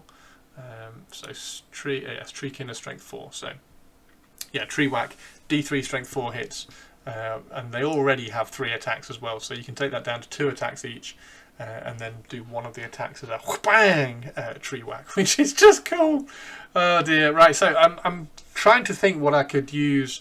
I don't know whether I want to use the metal in inverted commas, because they're going to come out as metal, aren't they? They're not going to be Forge World resin at all. They're just going to be re-released as metal models. I don't know whether to use the metal models or whether to find some of the Sylvaneth. I think there's the Kurnoth Hunters. I think they're slightly larger than Dryad ones. Maybe use those as treekin. Could work quite well. Right, so Glade Riders, this is when we get into the cavalry. Now, all the cavalry are on 30 by 60 bases, so they're on a slightly larger basis, which I find quite interesting, because I would have thought that being elves, they would have been on the slightly smaller cavalry bases, but doesn't matter. It's 30 by 60, and this is for both of them as well. So Sisters of Thorn and the Glade Riders are both on 30 by 60 bases. They come with hand weapons, cavalry spears, which is the +1 strength, I believe, on the charge, and Azray longbows. They're shooting as well. They are 18 points each, 6 points for the champion, and they are movement 9 with the steeds, which is great. You can give them all enchanted arrows again. It's exactly the same as before. You can give them a standard bearer and a musician, and the champion can have 25 points of magic items. Now they have fast cavalry, so they're doing that nice quick manoeuvring. They've got fire and flee, they've got open order, skirmishers, and swift stride. Swift stride is, again, it's the roll an additional d6, pick the highest, and then you are also going an extra 3 inches on the charge as well, which is great. So yeah, that's rather good. And 0 to 1 unit, so for every 1,000 points, it's that same little rule again, for every 1,000 points, one unit of Glade Riders can, for 2 points a model, have ambushes. They can either have, or they can have, and if you want to, and they can have drilled. And for 1 point a model, they can have the reserve move special rule. So so the reserve move. What's the reserve move? Reserve move, I think, is fire and move in the shooting phase. So these become incredibly quick. Yes. So at the end of the shooting phase, after all the shooting has been resolved, a unit with reserve move can make a basic move. So they can move 9 inches, shoot, move 9 inches, which is great. These are stupid quick. I'm definitely having a unit of these. They're going to look great. They're going to look really, really good. So that's the Glade Riders. That's just the regular horses. So the Sisters of the Thorn, however, are also light cavalry. They're also on 30 per 60 bases. They have hand weapons and Blackbriar javelins, which sound cool. They are movement 8 though, so a steed of Aisha is only movement 8 as opposed to an elven steed which is movement 9. So they are weapon skill 4, ballistic skill 5, ballistic skill 6 for the champion, which is great. Strength and toughness 3, 1 wound, initiative 4, 1 attack, and leadership 9. They're 24 points each. 8 points for the champion and then 6 for the standard bearer and the musician. Now, you can have a magic standard for 50 points and you can also have a 25-point magic item for the champion if you really want to. Now, they have Daughters of Eternity, which is 4+ ward save, which is cool. They have Deepwood Coven, which is a special rule that we'll get to in a second. Elven Reflexes, so the extra initiative on the charge. Fast Cavalry, Fire and Flee, Move Through Cover, Open Order, Poisoned Attacks, which is good. The whole, everything in there has poison attacks, javelins and the hand weapons. And then they have Swift Stride, which is great. So the Deepwood Coven, a unit of Sisters of Thorn, knows a single spell chosen by their controlling player before the armies are deployed from either the battle magic or the elementalism law of magic. The unit may cast this spell as a bound spell. If the unit includes a Handmaiden of the Thorn, it may cast a bound spell with a power level of 1, which is even cooler. If it includes both a Handmaiden of the Thorn and a Standard Bearer, it may cast a bound level at power level 2. Otherwise, the unit may cast a power level at power level 0. The bound spell at the power level 0. And the Blackbriar Javelin is range 12. Strength of whatever the strength of the cavalry is, which is just 3. And it's armor piercing of -1. It's got move and shoot and quick shot, which is great. So move and shoot is the obvious one, which is you can move and shoot without penalty.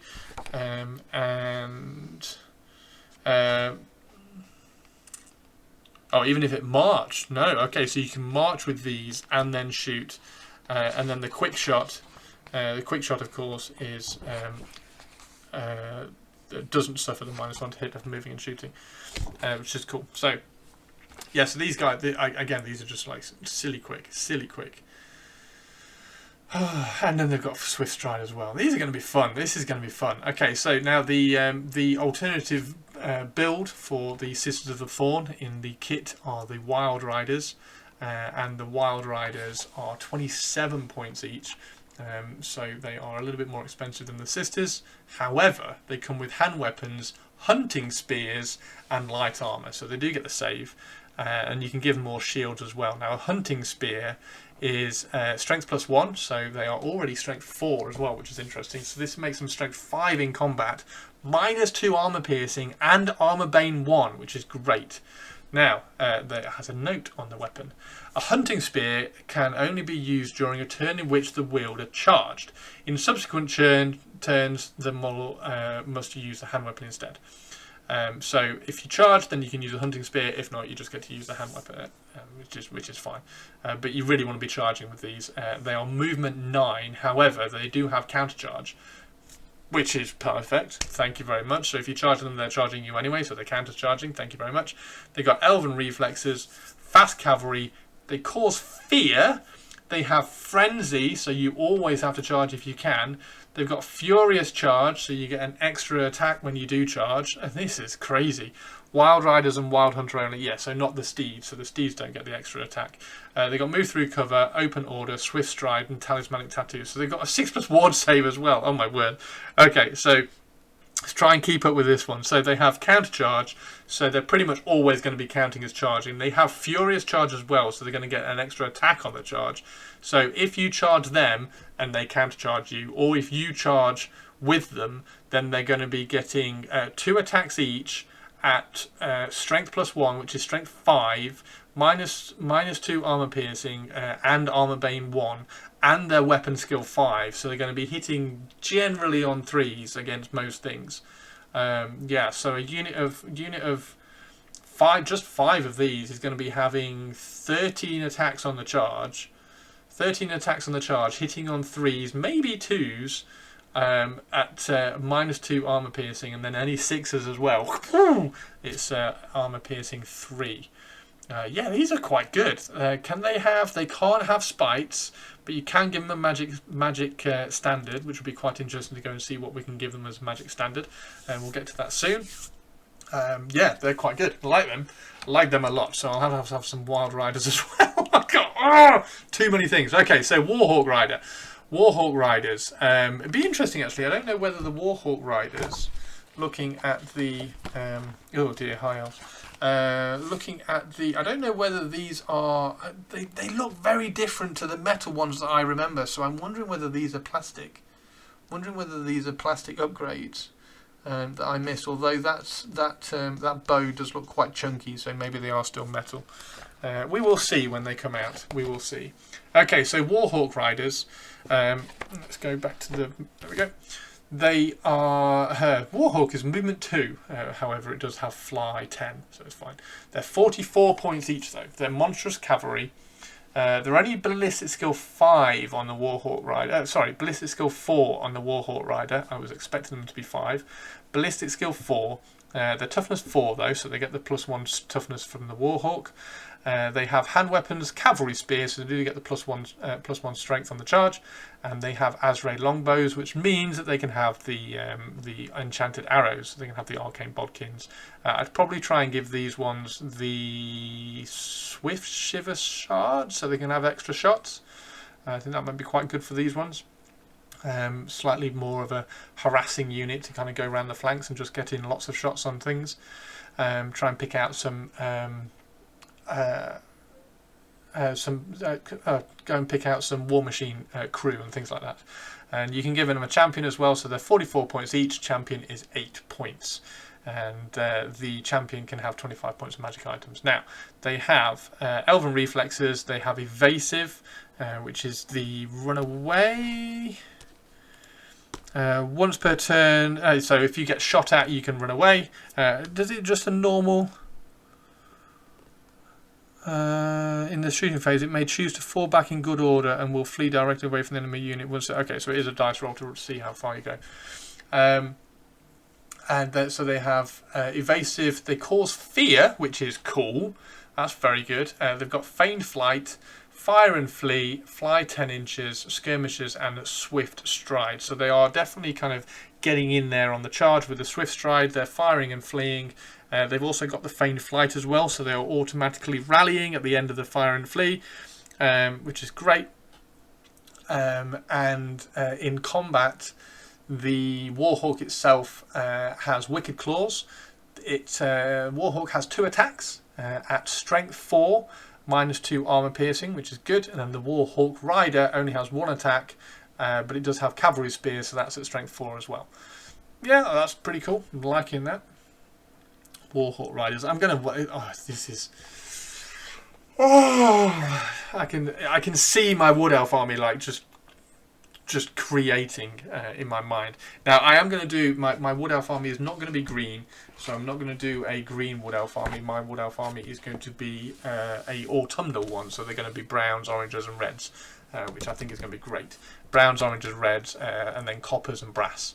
And maybe kind of bits of gold thrown in for some of the heroes, but yeah, that kind of warm colour palette. Right, monsters. Forest Dragon. Yes. Okay, so Forest Dragon is 275 points. It adds +3 toughness and +6 wounds to the character that is riding it.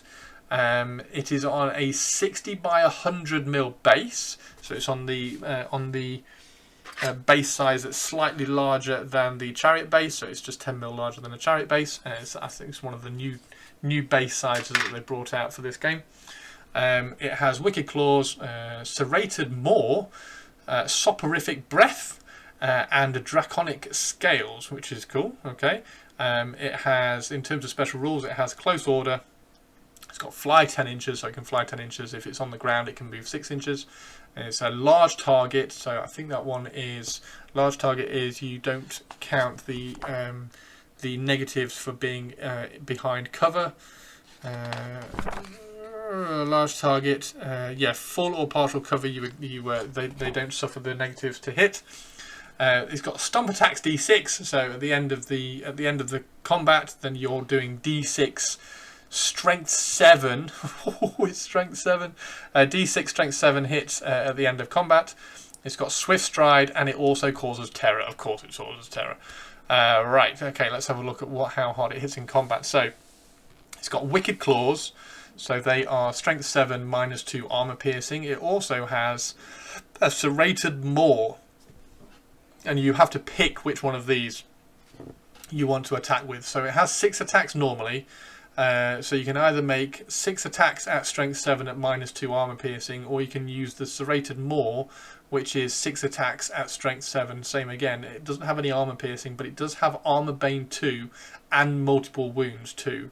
So if you do roll a 6, then you are doing the same armor piercing as you would the claws. But then you're also doing multiple wounds 2 if anyone do get through. And then it's got its breath weapon, which is Strength 2. You are not able to make an armor save against the breath weapon. I mean, it's only Strength 2, but never mind. And it's using the Flamer template. So you get to put down the Flamer template.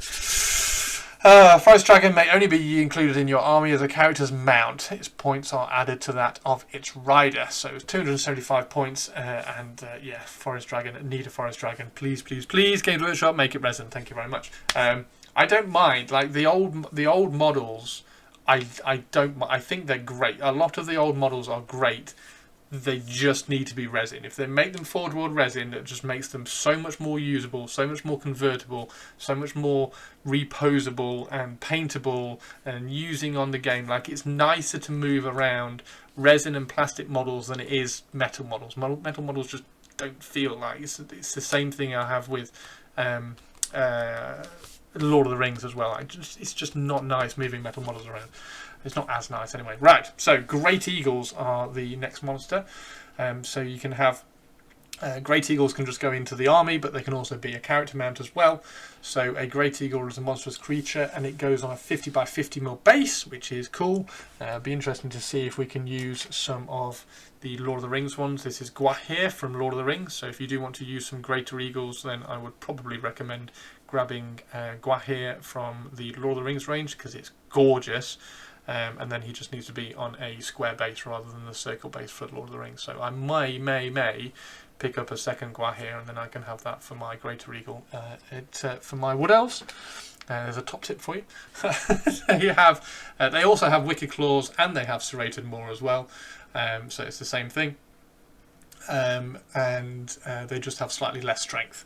So they are Strength 4 as opposed to Strength 7 from the Dragon. It's exactly the same. There's Armor Bane 2 and Multiple Wounds 2 for the Serrated Maw, and Armor Piercing of 2 for the Wicked Claws. You have to pick which one you want.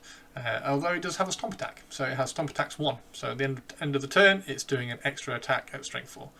And it's also got Swift Stride, so it is going to be charging a little bit more consistently. And it is a character mount, and if you do use it as a character mount, it adds +1 toughness and +1 wound to the character. And that is an extra 60 points. So 60 points if you want to take it on its own, 60 points if you want to add it to its character.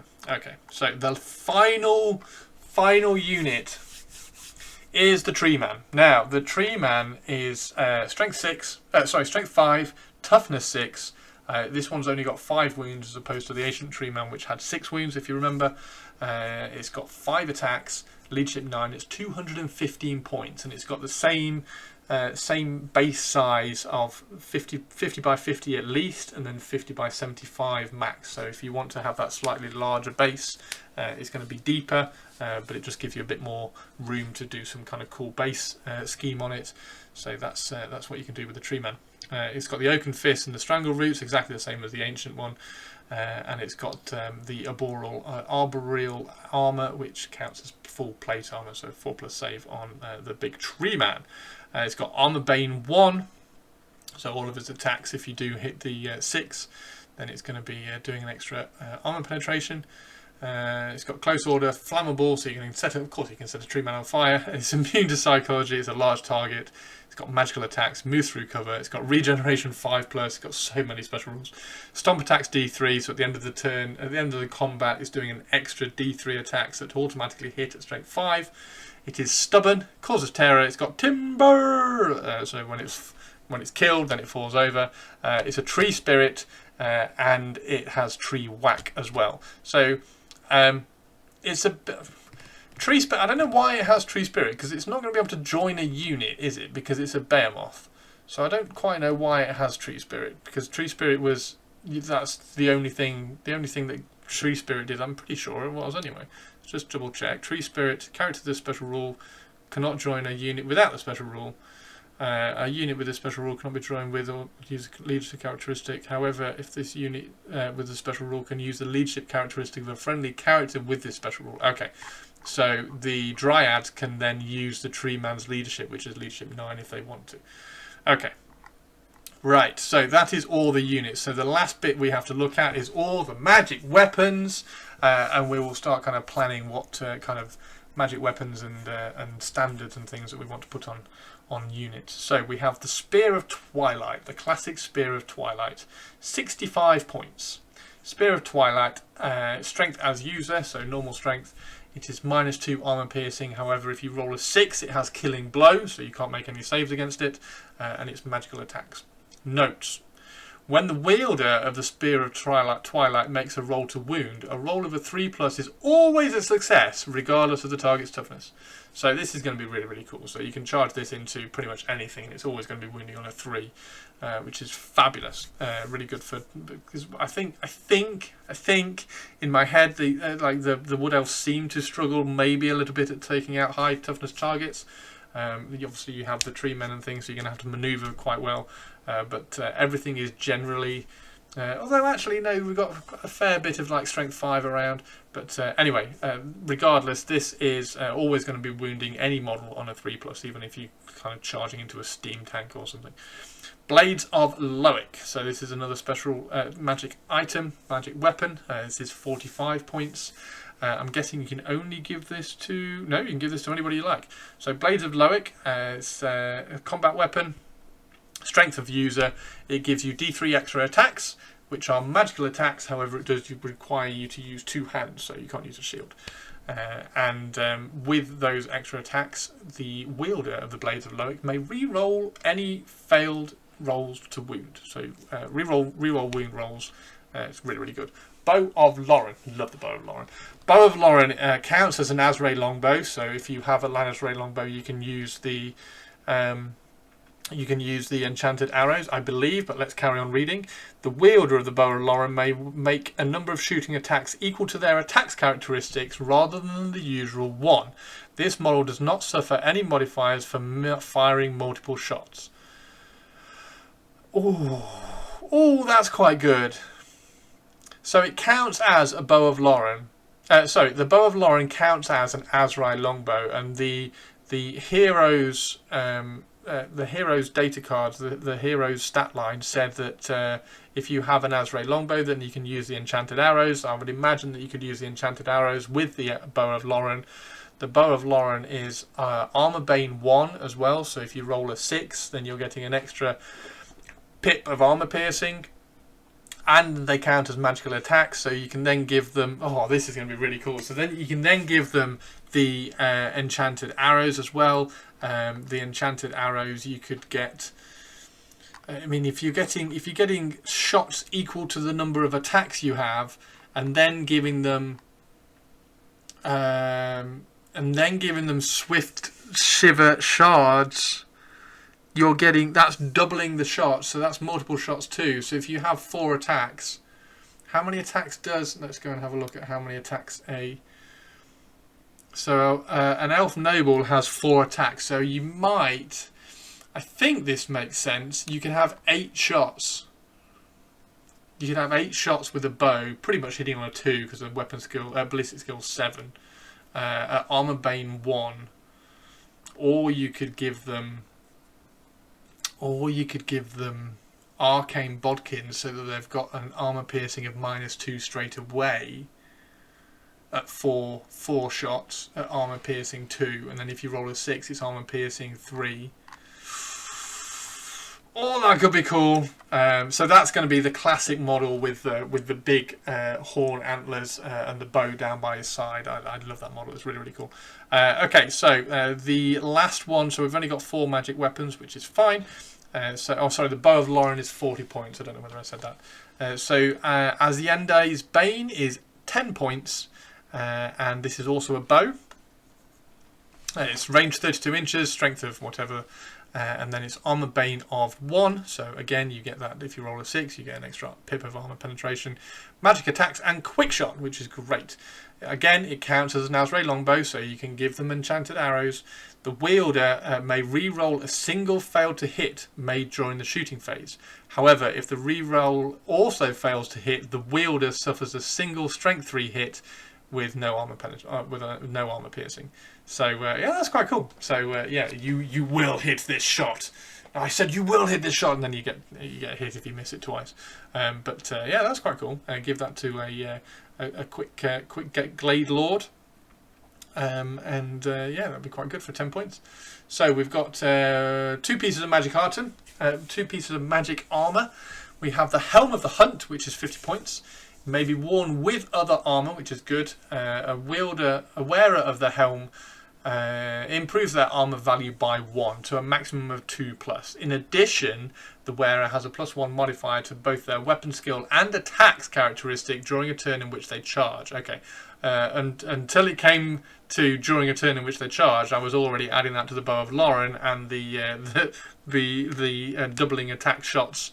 And giving my lord 10 shots with the bow, but it's only when he charges, which is fine. Relarian's Mantle is the other magic armor, and this is 35 points. It's a light armor. In addition, while it's within 6 inches of a woodland terrain feature, remember you're putting your own woodland terrain feature down every game. You get a 4+ ward save, which is very, very nice. So that's going to be really useful for things like Weight Watcher heroes and War Dancer heroes, so they can stay within or near a woodland feature and then get a 4+ ward save as well, which is great. Talismans. Mercio's Locus is 35 points, and the strength characteristic of the bearer of Mercio's Locus cannot be modified by any weapon. However, the strength characteristic of any model that directs its attacks against the bearer can also not be modified by any weapon. So this is a great one to give to like a Spellsinger, some of your mages and things like that, so that if they are stuck in combat, then they're not going to be wounded with 2s. Basically, you're not going to get battered by something. Yeah, that's quite good for your mages. And then you have the Glamour Weave as well, which is a lovely little brooch.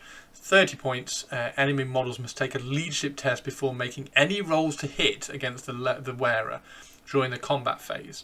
If the test is failed, you can only hit them on a natural roll of a 6. Brilliant. Okay. Magic standards. Let's have a look at some of the magic standards. So we've got Banner of the Wildwood, we've got the Banner of the Hunter King, Banner of the Eternal Queen, and Banner of Midsummer's Eve. Banner of the Wildwood is 40 points. A unit carrying the Banner of the Wildwood gains the Fear special rule. If that unit already has the Fear special rule, it instead gains the Terror special rule. Now, I believe it was the Glade Riders? Wild Riders? Was it Wild Riders that had Fear? Wild Riders have Fear, and you can have a standard of up to 50 points. So you can give this to a Wild Rider unit, and then all of a sudden they cause Terror. Wild Riders, remember, are the unit which are strength 5 on the charge with like 3 attacks each, which is really, really good. So that would be rather an interesting one to model up as well. Again, Banner of the Wildwood would be really, really cool to kind of sculpt and freehand some of these banners on some of the units and just make them look really, really unique. Banner of the Hunter King is 25 points. Nice and cheap. I'll try that again. A unit carrying the Banner of the Hunter King gains Vanguard special rule, which is very, very cool. So at the beginning of the game, they get to do their move, so they can reposition a little bit and push forward. Banner of, for 25 points, that's pretty good. Banner of the Eternal Queen is 20 points.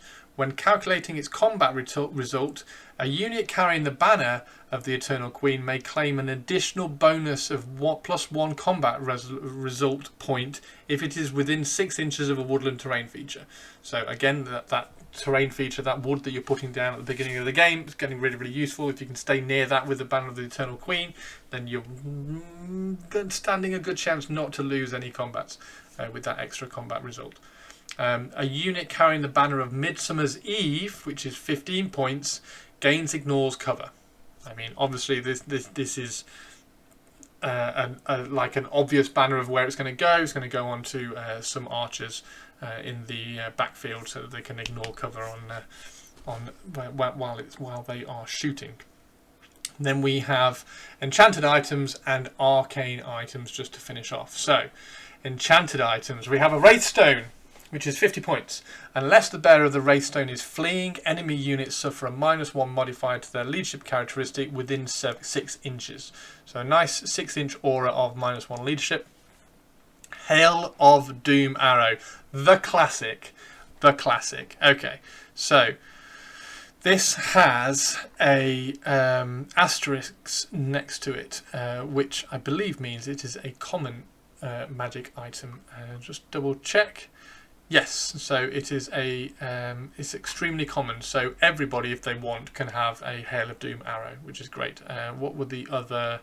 I haven't noticed any of the other ones. No, none of the other ones are magic are common items, so you can't double up on them. However, Hail of Doom arrow, everybody can have a Hail of Doom arrow, and you kind of want them to because it's awesome. Single use only. It's 35 points. Models with the Azrael longbow only. Okay. A Hail of Doom arrow can be fired as normal from the bearer's Azrael longbow. If the roll to hit is successful, place a small 3-inch blast template so that its central hold is directly over the centre of the target unit. Any model whose base lies underneath the template risks being hit and suffering a single strength 4 hit with an armour piercing of -1.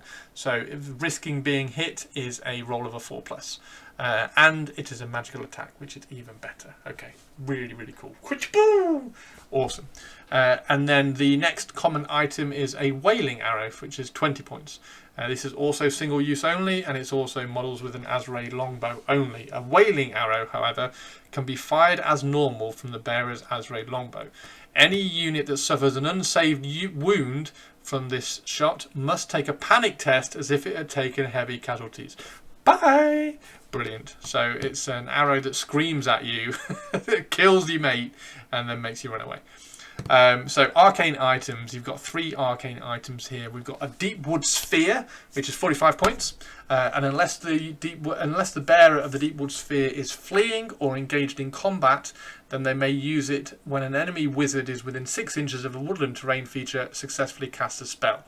If they do so, no dispel attempt can be made and the spell is cast as normal. However, once you finish casting, the enemy wizard who's cast it suffers D3 strength 4 hits with an armor piercing of -1. So it's kind of like if you can get your enemy wizard within near a wood, and then let him cast whatever he's casting, and then he's going to be taking D3 strength 4 hits. So you still have to roll to wound, and then obviously he gets a save if he has an armor save of better than a 6+.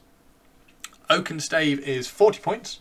Whilst within 3 inches of a woodland terrain feature, you can see how important woodland terrain is now, the bearer of the Oaken Stave increases their dispel range by 3 inches. So you're dispelling magic through all the woods and everything. It's awesome. Additionally, whilst within 3 inches of a woodland terrain feature, the bearer may roll an extra D6 when making the dispel roll and discard the lowest. So you're really, really good at dispelling stuff. Perfect. And that's not spell singer or anything only. You can give that quite happily, although it is 40 points. I don't think you can give it to many champions. I think champions are all pretty much 25 points. So Wand of the Witch Elm is the final arcane item, and this is 30 points. Once per turn, if they are within 3 inches of a woodland terrain feature, the bearer of the Wand of the Witch Elm may re-roll a failed casting roll. Brilliant. And that's once per turn. So just stick that on a nice wizard and get your spells out really, really well. Speaking of wizards, we have 3 spells from the Lore of Athel Loren. And we have Tree Singing, Forest Walker, and Flock of Doom, which sounds amazing. So we've got a magical vortex, a magical missile, and then we have a conveyance spell, so a movement spell. So Tree Singing is a magical vortex, and the casting value on this is 7+ and 9+. It's a range of 15 inches, and it remains in play. If this spell is cast with a casting result of 7 or more, then you place the small 3-inch blast template so that the central hold is within 15 inches of the caster. And if it's 9 or more, then you put the large 5-inch one down. Whilst in play, the template does not move, and it is treated as a woodland terrain feature. Enemy units treat the woods as dangerous terrain. So if this is really, really cool. So when you are kind of pushing forward towards the end of the game, or into the kind of the mid turns of the game, and you need to be making use of all the spells and magic items and special rules that say within 6 inches of a terrain feature, woodland terrain feature or anything, then you can just like create another wood anywhere that you like, which is really, really good. So this would be a really, really cool opportunity to model a 3-inch wood and a 5-inch wood, and then you can kind of position this around. So a great opportunity to do some hobbying there as well, which is good. And then the other magic missile, so that was a magical vortex. The magic missile is Flock of Doom, which is a casting value of 9 and an 18-inch range. And again, you use a small blast template so that its central hole is directly over the center of the enemy target unit. And any enemy model whose base lies underneath the target risks being hit, so roll a 4+, and they take a single strength 3 hit with an armor piercing of 1. So very, very cool. And then the final one, which is Forest Walker, and this is a movement one. It's a casting value of 10+ though, so you're going to be giving this to one of your higher value mages if you want to cast it a little bit more consistently. But it is 24-inch range. This spell can only target a friendly wood elf character that is completely within a woodland terrain feature. If the target is not fleeing, you may immediately remove it from the battlefield and replace it so that it is completely within a different wood anywhere on the battlefield and not within 6 inches of an enemy model. The target cannot move again during the movement phase, so you can just redeploy a character. So if a character's in a wood over here, you can redeploy it and stick it in a wood over there, and then it can pew pew pew shoot from out of that wood. On a 10+, it was quite difficult to get off, but yeah, it is a rather good one. Okay, so that's all the units, all the characters, all the magic items and things.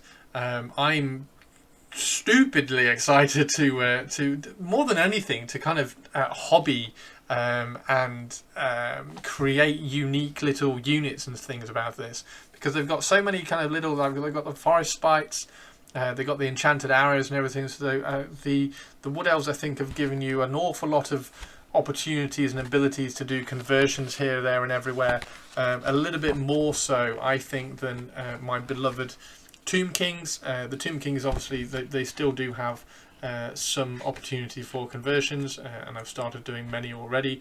I think the unit fillers is a great one. I can't even find the Tomb King section in here. Oh, there we go. Like the Bone Dragon here, I've been obviously taking the Leech Priest off and probably making him into a unit filler. But unit fillers for these is going to be really good. I'm going to try and kind of lift up a lot of the bases, so we've got a bit more height. We're going to try and get lots and lots of twigs and branches and everything on there. Keep them very, very thematic. I've got to remember, try not to do what I usually do and make the bases and the characters so dynamic that they then don't rank up, which is fine for things like War Dancers, but a nightmare for Glade Guard. But because they are elves as well, I think I wouldn't mind too much if they all have the kind of the same pose. So we'll see how that goes. I can't wait to do the Glade Riders and these Wild Riders as well. I think they're going to be fantastic. Excited to see if they are metal or if they are plastic. And then fingers crossed, please, please, please, please, please, Games Workshop. All these cool models, these are really, really, really nicely sculpted. They're really cool. They've got loads of detail on them. Do them in Forge World resin, please. Particularly the heroes. How cool is he going to be able to paint in Forge World resin? Anyway, so we've got all of these. We've got the Spell Singers up here. All the heroes. I'm going to have an absolute whale of a time doing this. Yeah, I'm going to do this one up with as my colour scheme, and then we'll probably play around with this one as well and see if we can make this one into like a little bit of a Dryad champion, which would be quite cool. I'll probably go and try and pick up some Dryads at some point. So that I can play around with some colour schemes. So there we go. Thank you very much, everybody. Hope you enjoyed the very, very excited look at all the Wood Elf rules and army lists and everything. Please drop me a like and a subscribe, and drop me a comment down below if you have any plans, whether you've already got a Wood Elf army or you're going to plan to pick up some more Wood Elf stuff or a new Wood Elf army for Old World. Let me know, and also you can drop into my Twitch channel as well. Drop into my Twitch channel anytime you like and just let me know what you're working on. It's twitch.tv/Chris Frossin, and you can find me on Twitter and Instagram under the same name. Thank you very, very much. Drop a like and subscribe. Let's see if I can get to 1 million subscribers, which would be great. But thank you very much, everybody. Take care and enjoy your old worlding, because it's looking good. It is looking good. I think I'm most excited for all the kind of narrativeness that we can kind of thread into all this again. The 40k and Age of Sigmar and everything, because all the rules and stat lines and everything have all become very bland. Then the only way we've been able to kind of tie the narrative in is just by using our imagination and making the model that then represents it. Whereas now we've got rules that represent that model as well. So once we've converted one, we can really play around with that. So enchanted arrows and spites and things, very cool. Right, I'm not going to keep you anymore. Thank you very, very much, everybody. Take care, and I will see you on the next video, which might be how I painted that guy. We'll see. Take care. Thanks. Bye bye.